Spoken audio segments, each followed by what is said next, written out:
Yes, man.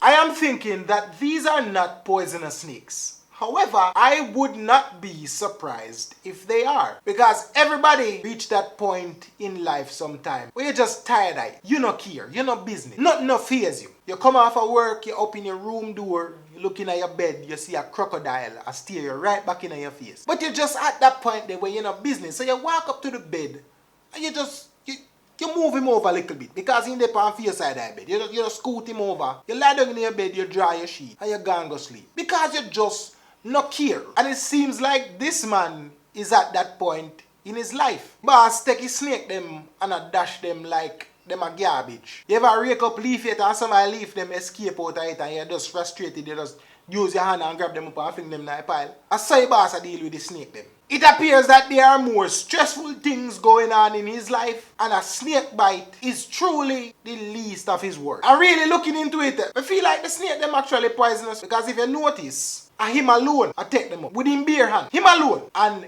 everybody else kind of keep them distance. And after him clear an area of the snakes, that's when the people them start come closer. Boss look like he just there at a point, you know, where he about to give up on life. And if the snake them bite him, I just a snake bite and I eat that, he check out, he ready for go home. 6 feet under, he ready for it. Tired of this.